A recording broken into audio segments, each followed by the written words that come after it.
ആലം ദയാലുവായി ദാക്ഷിണ്യശാലിയായി വാഴുന്നോരീശ്വരൻ തിരുനാമത്തിൽ നിഖില ലോകങ്ങൾക്കുമേകരക്ഷകനാകും അഖിലേശ്വരനല്ലയോ സകല സ്തുതിയും. അഖിലേശ്വരനല്ലയോ സകല സ്തുതിയും.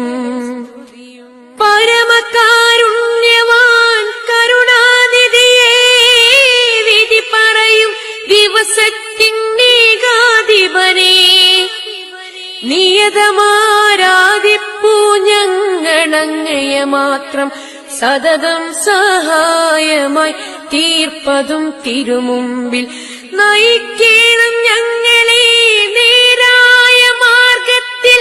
നിന്നനുഗ്രഹപാത്രമായോർത്തൻ മാർഗത്തിൽ അങ്ങയാൽ കോപിക്കപ്പെട്ടോരുടെ വഴിയല്ല, സന്മാർഗഭ്രഷ്ടർത്തൻ വഴിയിലുമല്ല.